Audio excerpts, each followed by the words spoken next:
오늘은 요셉을 통한 토지개혁, 이렇게 말씀을 상고하고자 합니다. 우리가 이 말씀을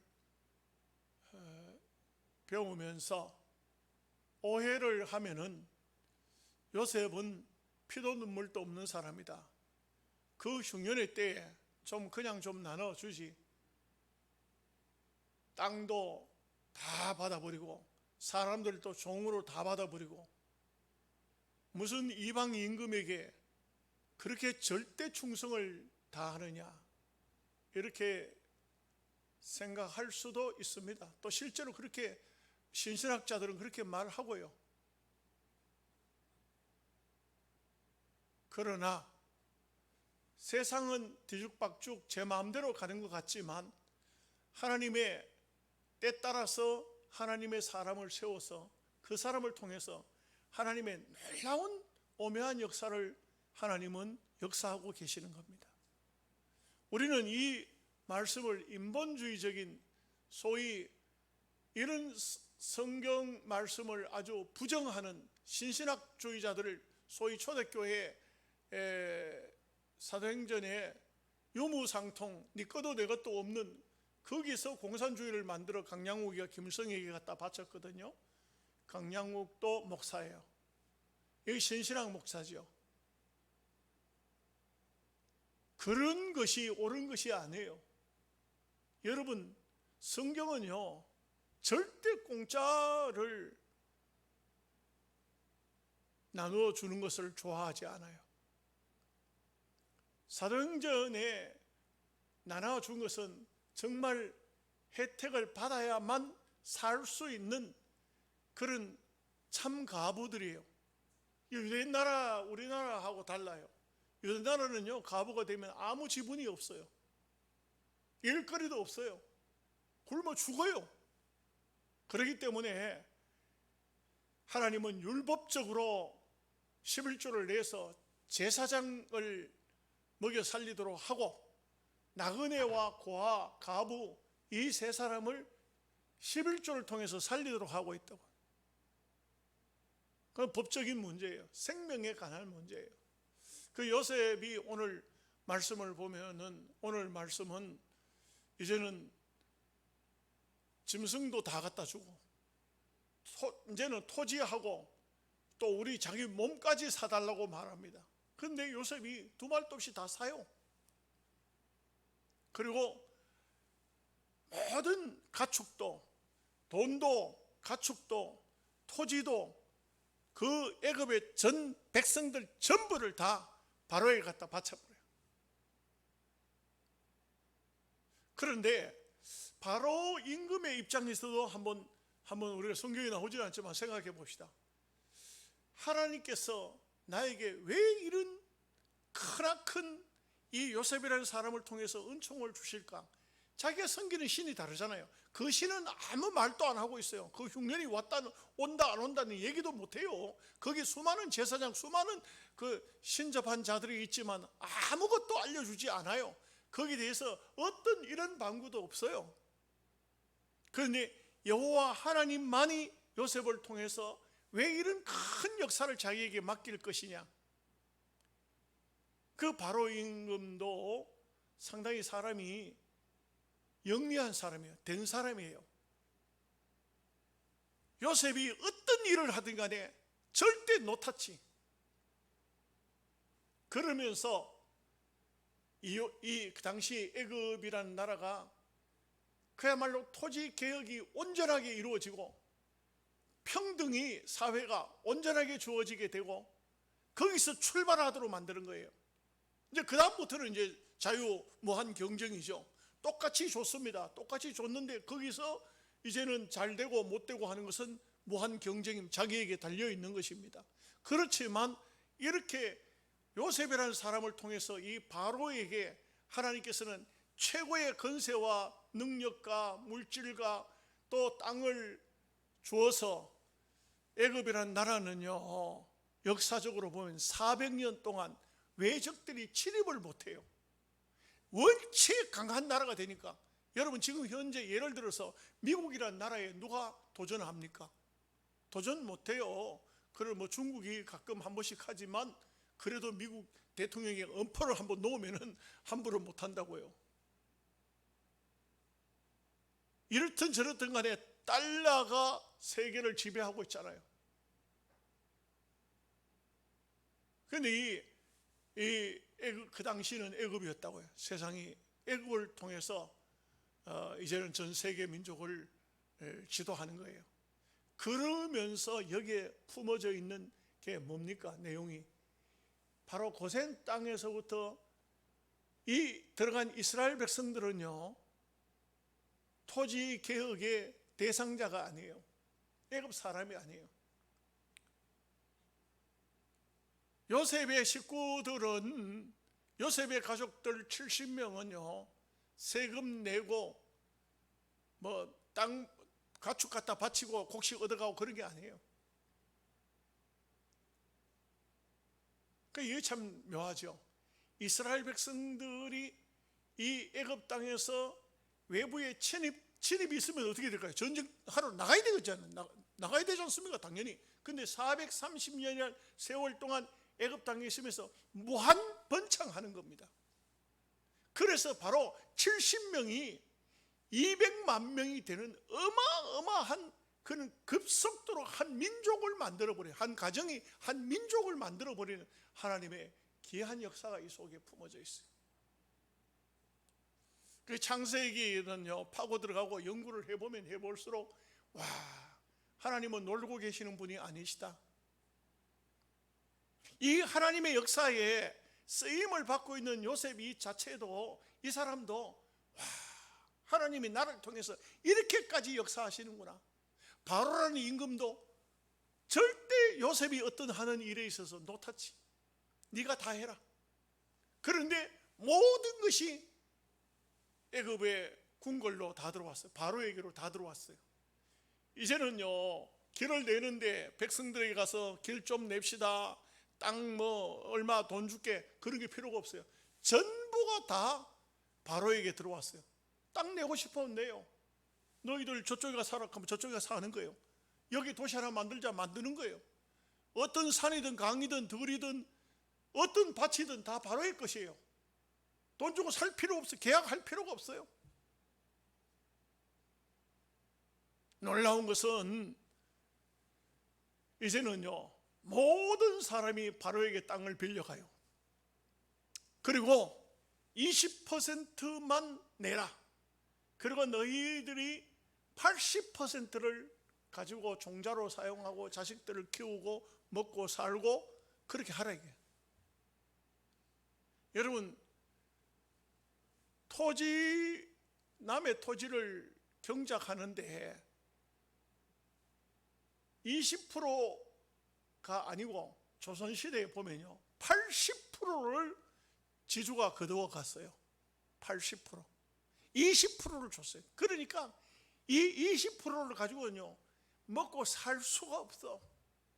그래서 막 농민들이 계속해서 데모가 일어나는 이유가 뭐냐? 빈익빈 부익부, 부자는 점점 더 부자가 돼가지고 만석군이 돼요. 청송도 가면 신부자 댁이 있잖아요. 이 신부자 댁이 경주 최부자하고 또 이런 관계를 맺어가지고 경주에는 최부자, 여기는 저 신부자, 저 전라도에 가면 또 김부자, 김우중씨, 뭐 이런 사람들이 곳곳에 만석군들, 그래가지고는 몇십 리를 가도 내 땅을 밟지 않고는 갈 수가 없다, 이런 부자들이 생겨나는 거예요. 왜?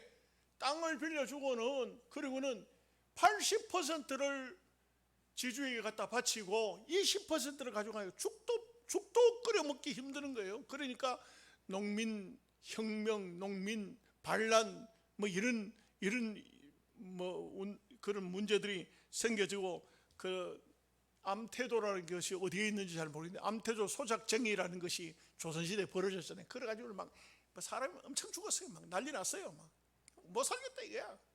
이래 죽으나 저래 죽으나 똑같다 이게. 그래가지고는 막 양반 때려잡자 막 일어나니까, 그래서 정부에서 관료들이 합의를 봐요. 합의를 봐가지고 그래가지고 한 것이, 그러면은 40%를 너희들이 가져가라, 60% 지주에게 돌리라. 이것도 어마어마한 파격적인 그런 일이라고요. 그런데 요셉은요, 땅을 빌려주고 난 다음에 20%만 국가에 내라는 거야. 세금을 20% 매기면 난리 나죠. 그런데 이 소작료를 20%를 받아요. 그러니까 애굽은 엄청난 부자가 돼요. 나라가 자체가 부유한 국가가 돼요. 그리고 백성들도 살아가는데 아무 지장이 없어요. 여러분, 지금도요, 전 세계 전 민족에게 농사를 지어서 곡식을 골고루 나누면요, 굶을 사람이 아무도 없어요. 그런데 어떤 사람은 남아요. 남아가지고 막 먹고 실컷 먹고 그냥 남는 것은 버리지만, 가난한 사람은 작은 빵 한 조각도 먹기가 어려운 것이, 부자들은 더 많이 가지고 가난한 사람은 더 가난해지고 이렇게 되는 거예요. 아프리카 지역이 전부 사막화되어져 가고, 그 밀림 지역이 그렇게 참 좋던 그런, 그야말로 오아시스가 있던 그런 땅들이 사막화되어 가지 않습니까? 우리가 아프리카까지 가보지는 않지만 아프리카의 영상을 보면은요, 엄청나게 지금 어려워지거든, 힘들어지거든. 왜 그러냐? 이거 학자들의 의견에 의하면은요, 선진국에서 전부 땅을 파가지고 이 땅을 파가지고 물을 뽑아 올려 버리니까 아프리카 지역에 물이 안 가는 거예요. 그러니까 그냥 그 밀림 지역에 그 밀림이 다 그냥 죽어버리고 앙상한 나무까지만 남고 사막화되고 비도 오지 않고, 그리고 사람이 못 사는 그런 나라가 된 거죠. 왜? 이 과학이 선진국 쪽으로 몰리니까 그 과학자들이 어디에 물샘이 있고 어디에 물이 흐르고 있는 이 지구의 한 부분을 완전히 자기네들이 잘 먹고 잘 살기 위해서 뽑아 올려버리고, 가난한 사람들은, 어려운 사람들은 그건 완전히 절단 나버린 지구를 한쪽을 반은 병들게 만들어 버리는 것이죠. 예. 그런데 참 이 요셉을 보면은요, 요셉을 보면 정말 이게 얼마나 귀하냐. 요셉 한 사람이 하나님 앞에 제대로 된 계시를 받아서 하나님 역사를 일으키니까, 이렇게 수많은 사람들에게 골고루, 어떤 사람도 배고픈 사람 없이, 어떤 사람도 어려운 사람 없이, 모든 사람이 그 애굽이라는 전역을 개발시키고 성공시키고 나라를 부강하게 만들고, 감히 적들이 쳐들어오지 못하는, 그야말로 이스라엘 백성들을 위한 하나님의 역사였어요. 우리가 생각할 때 세상 임금이 성공하도록 우리가 뭐 하려고 기도해 주냐? 윤석열이 위해서 뭐 때문에 기도하냐고? 윤석열이 내하고 무슨 피가 섞인다? 뭐 때문에 하느냐? 아닙니다. 이 나라의 대통령이, 이 나라의 지도자가 잘 돼야, 훌륭해야 우리도 편안하게 신앙생활 잘하고 믿음으로 살고, 그리고 이 국가가 부흥이 되고 발전이 되고 잘 살게 되면은 교회도 부흥이 되고, 또 우리가 선교사를 파송하고 세계 제사장 국가가 되는 거예요. 그래서 우리는 그 건세자를 위해서, 지도자를 위해서, 산부 요인을 위해서 기도해야 되는 거예요. 또 악한 정권이 들어서지 못하도록, 하나님을 반역하고 예배를 못 드리게 하고, 막 코로나 왔다고 무조건 막 교회 문 닫으라고 하는 그런 정권이 들어오지 못하도록 우리는 기도해야 된다고요. 신앙의 참된 자유를 누리고 참된 믿음을 가지고 하나님을 섬길 수 있는 그런 하나님의 나라가 이루어지도록 우리는 위해서 기도해야 된다. 아멘 하십니까? 오늘 말씀은 사실 이제는 다 한 거예요. 그래서 이제 세부적으로 한번 보시도록 하겠습니다. 자, 지난 시간 12절까지 말씀 봤죠. 13절, 14절을 같이 읽어보겠습니다. 기근이 더욱 심하여 사방에 먹을 것이 없고 애굽 땅과 가나안 땅에 기근으로 항폐하니, 요셉이 곡식을 팔아 애굽 땅과 가나안 땅에 있는 돈을 모두 거두어 드리고 그 돈을 바로의 궁으로 가져가니. 참, 바로의 임금이 생각할 때, 와, 도대체 요셉이라는 사람이 누굴까? 와, 여호와 하나님이 도대체 어떤 분이실까? 나에게 이 많은 물질, 많은 돈을 하나님께서 주시는데 어떤 뜻이 계실까? 아주 멍청한 임금이 아니라면 그런 생각을 했을 거예요. 여러분, 그렇죠. 뭐 오늘날 또 미국의 대통령, 러시아의 대통령, 중국의 뭐 이렇게 시진핑, 푸틴, 바이든, 이런 그 대국들의 그 지도자, 임금들이 머리가 깨어있지 않으면 안 돼요. 정신이 바로 깨어있고 머리가 바로 깨어있어야 돼요. 한 시대에 참 큰 대륙을 다스리는 그런 지도자가 되었으면 내게 하나님께서 주신 사명이 무엇인가, 이것을 생각할 줄 알아야 되죠. 여러분, 우리가 개인적으로도 여러분들이 돈이 한창 벌릴 때가 있어요. 돈이 벌릴 때가 있고 뭔가 뭐든지 잘 될 때가 있어요. 하나님께서 왜 내게 되게 하실까? 왜 돈을 주실까? 내게 왜 이런 것을 주실까? 생각해야 됩니다. 생각해야 돼요. 15절 16절 말씀 보겠습니다. 애굽 땅과 가나안 땅에 돈이 떨어진지라 애굽 백성이 다 요셉에게 와서 이르되 돈이 떨어졌사오니 우리에게 먹을 거리를 주소서. 어찌 주 앞에서 죽으리이까? 요셉이 이르되 너희의 가축을 내라. 돈이 떨어졌은즉 내가 너희의 가축과 바꾸어 주리라. 절대 공짜로 안 줍니다. 포퓰리즘 하는 나라 치고 안 망한 나라가 없어요. 사람은요 공짜를 다 좋아합니다. 여러분, 공짜 좋아하십니까? 공짜 좋아하죠.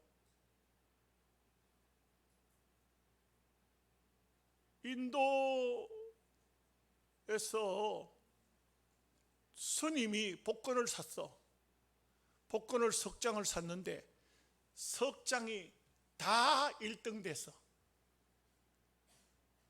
하나도 뭐 인도하고 우리하고 야 신기하다 이런 생각도 안 들어요? 다 그 1등이 됐어. 이 돈을 다 찾으니까 돈이 어마어마하게 많아. 근데 그 스님 또 대단한 사람이에요. 그 돈을 사람들에게 공짜로 나눠줘. 그 우리 돈으로 얼마 정도를 나눠주냐면 한 1,500원 정도 나눠줘. 근데 우리나라는 1,500원 해봐야 돈 별거 아니지만 그 나라는 1,500원이면요 돈이 상당한 돈이야. 나눠줘요. 사람이 그 돈 받으려고 줄을 섰는데 얼마나 많은 사람이 줄을 섰는지 몰라. 공짜라 하면은 대한민국 또 옛날 속담이 있죠. 어떤 속담이 있어요? 양잿물도 공짜라 하면 많은 걸 먹고 죽는다. 죽을 때도 기왕이면 많은 걸 먹고 죽는다. 외상이면 소도 잡아먹는다. 외상이면 소도 잡아먹는다. 참 외상 좋아하고 공짜 좋아하고. 근데 우리의 마음속에 그런 심리부터 없어야 돼요. 공짜로 먹을 생각하면 안 돼요. 오늘 우리는요 성경은 정확히 말하죠. 내 손이 수고한 대로 먹으라. 일을 하지 않으면 어떻게 하라겠습니까? 먹지도 말게 하라. 먹지 말라 하는 게 아니에요. 그냥 그건 소극적이고, 먹지 말게 하라는 것은 강제적이에요. 일 안 하는 사람은 밖으로 뺏어버려야 돼. 일을 열심히 하라 이거지. 일을 해야 돼요. 여러분, 이찬수 목사님 있죠? 이찬수 목사님, 나는 그 양반 참 설교하면서 한 번씩 이렇게 얘기를 하는데 얼마나 재미있게 말을 하는지 몰라요. 이 양반은 자기 교회 교인이 어마어마하게 많잖아요. 왜 그러냐면 숫자를 잘 몰라요. 막 일부에서부터 막 아침 이른 시간부터 밤늦은 시간까지 계속 교인들이 막 몰려와. 요즘에 그 좀 획기적인 그런 교회 목사님들이 좀 말씀이 좋고 막 이렇게 좀 하면은 교인들이요 막 어디서든지 막 몰려와. 막 그 예배 한번 들으려고 막 온 사방에서 차 몰고 차 타고 온다고요. 근데 목사님이 월요일 날은 아무것도 안 해요. 쉬어요. 쉬는데 여러분, 이 목사님이 그 큰 교회 담임 목사가 뭘 하느냐 하면은 택시 운전을 해요. 택시 운전을 해요. 근데 택시 회사에서 하루만 하는데도 운전을 하도록 허락을 해줘요. 하루 일당 받고 운전을 하는 거예요. 이해가 되십니까? 그런데 목사님이 하루를 요즘에는 다 예약하잖아요. 뭐 뭐 어디로 오락하고 하면 돈이 하면 다 지불이 되고, 그러니까 어디로 오락하면 어디 이제 내비게이션 보고 찾아가 가지고 딱 가보면 사람이 기다리고 있고 타고 뭐 이렇게 하잖아요, 그죠? 첫 번째 손님이 누군가? 첫 번째 손님이 스님이더래요. 얼마나 웃겨요. 그런데 목사님이 처음 운전을 하다 보니까 실수를 해가지고 사람을 놔두고 싹 지나가 버린 거예요. 지나가 버린. 그래가지고 다시 차를 그 현장에서 바로 어떻게 할 수가 없으니까 뺑 돌아가지고 유턴해가지고 그래가지고 다시 오니까 그 자리에 서 있더라고요. 그래서 상당히 그 사람에게는 실수를 한 거죠. 그런데 그분이 하는 말이 괜찮다고 아주 너그럽게. 그래서 목사님 생각하기에 과연 교인들 같으면, 집사님들 같으면 그 기사가 운전 실수해가지고 빙 돌아가지고 한참 기다리도록 해가지고 다시 오면은 가만히 있겠나? 그래서 근데 이제 택시 운전하면은요, 회사에서 절대 전도는 못하게 한다 그래요. 그래서 그냥 이렇게 손님 태워가지고 그래 이제 목적지까지 태워다 주고 그렇게 하면서, 제가 볼 때는 그 사람도 이찬수 목사도 목사 아들이니까 세상을 모르고 공부만 하고 미국에서 공부하고 한국 돌아와서 목회만 했으니까, 그러니까 세상을 전혀 모르잖아요. 그렇게 하면서 세상을 보는데 많은 재미있는 얘기를 해요. 재미있는 얘기를 하는데 웃기는 것은 뭐라 하냐면은 택시 운전을 해보니까 자기 적성에 딱 맞다니까요. 목회는 골치 아픈 게 많은데 택시 운전은 딱 내가 너무 자기 적성에 맞다 이게. 교인들이 많이 웃었어요. 많이 웃었는데 그런데도 운전을 해보니까 상당히 자기는 마음에 들더라, 좋더라, 이렇게 이제 말을 하는 말이, 내가 그냥 계속 택시 운전을 할까? 왜냐하면 막 교인들이 목사님 언제 택시 어디서 어느 탑니까? 나도 좀 탑시다. 손님이 막 쫙 밀려가지고 돈을 벌면 엄청나게 많이 벌게 생겼다고 하면서 웃었습니다. 그렇습니다. 우리는요, 생활 속에, 삶 속에 언제든지 그냥 편하게 놀고 쉬고 먹고 마시고 그런 삶을, 그런 생각을 하면 안 돼요. 제가 아는 목사님 한 분도요, 빌딩 청소하러 다녀요. 목사님 목회 선교사로 나가서 선교하다가 이제 나이가 많아요. 그런데도 그렇게 해요. 빌딩 청소해요. 그렇게 해가지고 돈을 많이 벌어요. 미국 같은 데서는요, 천한 직업을 일을 하면요 돈을 많이 받아. 그렇게 받아가지고 얼마나 선교 사역을 하는지 몰라. 자기가 번 돈으로 교인들의, 그렇게 돈을 벌어보면 교인들이 고생하는 걸 안다 이거예요. 정말 교인들이 얼마나 참 힘들게 돈 벌어서 헌금하는 거 하는 것을 안다 이거예요. 그래서 목사님도 그렇게 천한 일을 해보면은 가서 별별 일을 다 만나겠어요? 그렇게 하면서 자기는 인생도 공부도 하고 또 열심히 산다는 거죠.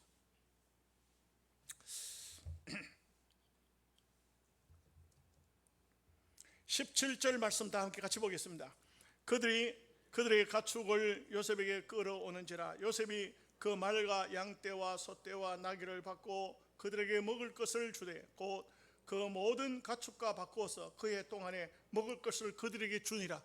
여러분, 신기한 것이 어떤 사람은 양떼가 많을 것이고 어떤 사람은 양떼가 조금 있을 거 아니에요. 그런데 조금 가져왔든지 많이 가져왔든지 그해 동안 먹을 수 있는 양식을 줘요. 이게 참 얼마나 신기한 일입니까? 그러니까 이 양식은 은혜로 주는 거예요. 여러분, 흉년 들어보세요. 정말 먹을 게 없어 보세요. 얼마나 곡식이 비싸겠어요. 구할 데가 없는데.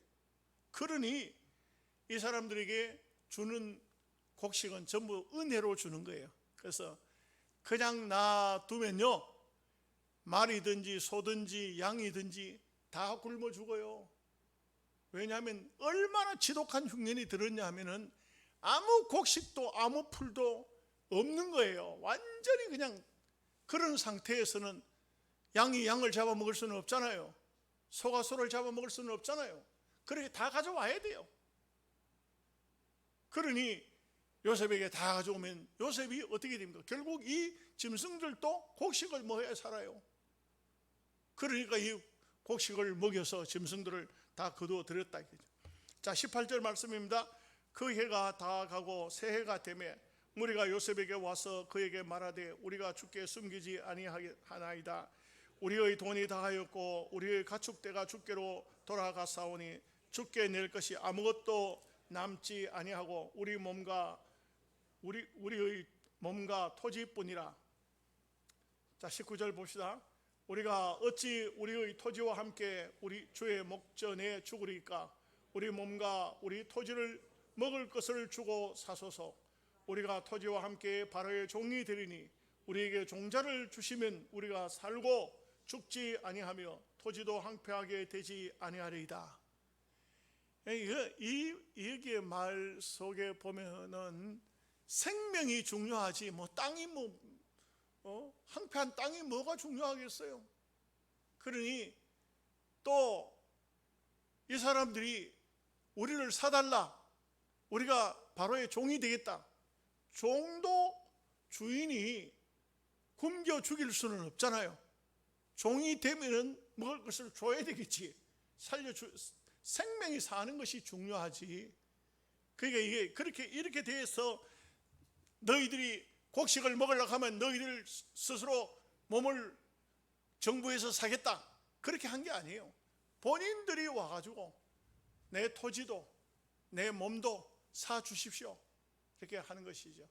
그러니까 전부가 다 몽땅 애굽이라는 그 대제국이, 그 사람들 모두가 다 그만 다 바로에게 속해버리는 것입니다.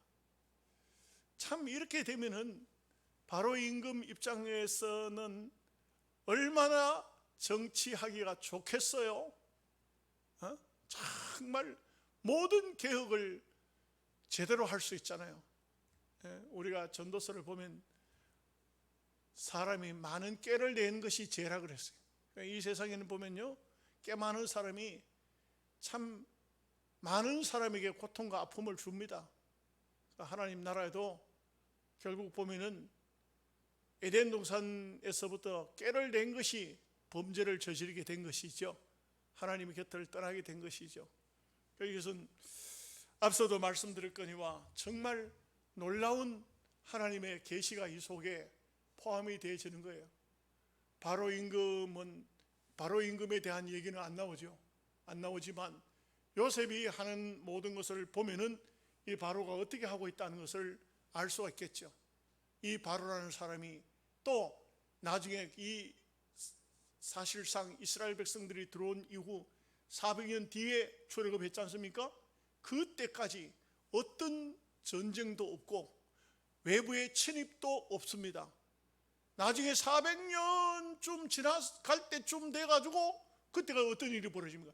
요셉을 알지 못하는 바로가 나와요. 이스라엘 백성은 굉장히 강대해져 있습니다. 엄청나게 번성되어 있습니다. 그런데 이 사람의 생각이 저 이스라엘 사람들이 만약에 외부의 적이 쳐들어오면 거기에 합세해버리면 우리는 망하게 생겼다. 그러니 이 사람들에게 자식을 못 놓게 해야 되겠다고 핍박을 하기 시작하니까 못 견뎌서 하나님 앞에 기도한 것이죠. 그래서 모세를 보내서 그들을 출애굽시킨 거 아닙니까? 다 모든 것은 고난도 슬픔도 이 흉년도 풍년도 다 하나님의 섭리가 있어요. 하나님 뜻이 있다고요. 저도 참 인생을 이렇게 살아보면서 느끼는 것은 참 모든 것이 하나님의 섭리가 있구나, 모든 것이 하나님 뜻이 있구나. 저 개인적으로도 그래요. 저 개인적으로도 인생의 삶에 참 굴곡이 많아서 혼자서 너무 즐거워 기뻐하는 때도 있지만 혼자서 너무 괴로워서 아파하는 때도 있어요. 뭐 여러분들에게 제가 제 얘기를 다 할 수 없겠지만요, 살아보면요 분명히 어두운 밤도 있고 또 밝은 낮도 있고, 근데 분명한 것은 이제 참 모든 것이 원활하지가 않아요. 그래서 하늘나라를 준비하는 그런 단계가 아닌가, 이렇게 밖에는 생각이 안 들어요. 그래서 여러분들도 나이를 먹어갈 때 건강을 잃어가거든 저 검은 머리가 백발로 변하고 다리에 힘이 빠지거든 이제는 하나님의 나라를 좀 더 깊이 생각해야 됩니다. 그래서 하나님께서 내게 주신 사명을 이제 마지막까지 다 완수하고 하나님 나라에 갈 때에 어떤 모습으로 갈 것인가 준비해야 됩니다. 자, 20절 말씀 보겠습니다. 그러므로 요셉이 애굽의 모든 토지를 다 사서 바로에게 바치니 애굽의 모든 사람들이 기근에 시달려 각기 토지를 팔았습니다. 땅이 바로의 소유가 되리라. 참, 세계 어떤 나라도 정부가 땅 전체를 관리하는 나라는 이 세상 생긴 일이 한 번도 저는 들어본 일이 없어요. 이런 일이 없어요. 이것은 어마어마한 하나님의 경륜이 있다, 하나님의 섭리가 있다, 이렇게 볼 수가 있습니다. 자, 이제 21절 말씀 보십시다. 요셉이 애굽 땅 이 끝에서 저 끝까지의 백성을 성읍들에 옮겼으나, 참 보십시오, 이제는 다 바로의 종입니다. 바로의 종이고 요셉이 이제 바로 임금 밑에서 모든 것을 관장합니다. 그러니 도시도 균형 발전을 시키고 사람들도 균형적으로 합니다. 우리 대한민국 보십시오. 서울에는요 말도 못하게 사람이 많아요. 막 빠글빠글 막 난리가 나요. 막 별별 희한한 사람들 다 있어요. 그런데 영향을 보십시오. 이 넓은 영향이 얼마나 넓은 이 지역에 사람이 2만 명도 안 돼. 서울에 큰 빌딩, 역삼 빌딩 하나만 사람이 2만 명만 살아요? 빌딩 하나만도 못해. 가만히 생각해보면 참 기가 막힌다. 이게 균형 발전을 못하잖아. 이제는 원만하니까 이제는 농사도 못 짓고 하니까 나이 먹은 사람들은 다 토지가 그냥 묵으니까 인삼밭으로 팔아가지고 3년 4년씩 돈 몇 푼 받고 밭 다 인삼밭으로 내주고, 항폐해져가지고 가옥들도 항폐해져고, 그 뭐 돈도 몇 푼 하지도 않으니까 부모가 세상 떠나고 나면 자식들이 그 땅은 그 집은 안 팔아요. 또 나중에 와서 우리가 와서 살든지, 살기는 뭘 살아, 죽으나 사느나 도시에 살라고 하지, 안 들어올라 하지. 이 균형 발전이 안 되잖아요. 서울에 있는 사람들 전부 다 막 한 97% 전부 시골로 다 내려보내버려야 돼. 그래야 대한민국이 골고루 발전이 되겠는데 그렇지를 못하죠. 또 그렇게 되면 또 되겠어요? 이게 이것은 어느 도시나 어디나 다, 어느 나라든지 다 마찬가지겠죠. 다 마찬가지겠죠. 근데 이 애굽만이 이렇게 놀라운 역사를 나타냈다. 22절 말씀 보겠습니다. 제사장들의 토지는 사지 아니하였으니 제사장들은 바로에게서 녹을 받음이라. 바로가 주는 녹을 먹음으로 그들이 토지를 팔지 않았습니다. 제사장들도 토지가 있었는데 제사장들은 토지를 팔 필요가 없었대. 요셉하고 뭡니까? 그렇지. 여기 제사장들은 어떤 제사장입니까? 우리로 말하면 불교 스님들입니다. 요셉은 오늘날 우리로 말하면 교회 안에 예수 잘 믿는 그런 사람이고, 여기 제사장들은 절의 스님들이라니까요. 그런데도 종교적인 분쟁은 가져오지 않아요. 맞죠? 그들이 몰라서 하나님을 안 섬기고 다른 신을, 금송아지를, 우상을 섬기지만, 그렇지만 요셉이 그 사람들에게 너희들도 가난에 흉년이 들었으니까 토지를 내놓고 곡식 가져가라, 그렇게 하지 않아요. 그냥 인정해줘요. 그냥 인정해줘요. 우리도 그래요. 타 종교 자기네들 몰라서 그렇잖아요. 몰라서 그래요. 네. 예수를 모르는 사람들, 그래도 예수 몰라도 마음은 착한 사람들이 참 들어 많아요. 때가 되면은 하나님께서 부르시면은 오겠죠. 우리 예수 믿는 성도들이 너무 불교인 봤다고 사탄아 물러가라 하고 이래 하지 마십시오. 어떤 집사님 가가지고 부처 궁뎅이다 예수를 믿으라 하고 써다가 걸려가지고 그래가지고 고소를 당해가지고 그렇게 할 필요가 없어요. 그냥 그렇게 하지 말고 때가 되면은 하나님께 돌아오리라 그렇게 생각하는 게, 우리가 믿음으로 잘 살면 참신이 무엇인가를 보여줄 수 있는 것이죠. 자, 23절 24절 말씀 보겠습니다. 요셉이 백성에게 이르되 오늘 내가 바로를 위하여 너희 몸과 너희 토지를 샀노라. 여기 종자가 있으니 너희는 그 땅에 뿌리라. 추수의 5분의 1을 바로에게 상납하고 5분의 4는 너희가 가져서 토지의 종자로도 삼고 너희의 양식으로도 삼고 너희 가족과 어린아이 양식으로도 삼으라. 참 굉장히 합당하게 해요. 합당하게. 정부에서 그냥 세금 20% 매길 것 같으면 난리가 납니다. 그렇지만 모든 것을 다 사가지고 이제는 골고루 분배를 해놓고 이제는 농사 지어서 20%만 가져오라 하니까 이거는 또 너무 감사한 겁니다. 너무 감사한 거예요. 자기들도 종이 되어 있는데 몸도 다 팔았는데 밭도 다 논도 다 팔았는데, 그런데 농사 지어서 20%만 가져오라. 세상에 이런 데가 어디 있습니까? 그러니까 참 이 사람들은 비록 애굽의 바로의 종이 되었지만 모든 땅을 바로에게 빌려서 쓰는 것이지만 그러나 너무나도 감사가 넘치는 겁니다. 이렇게 되니까 완전한 토지 개혁이 되고 완전한 어찌 보면 민주화가 되어지는 것이죠.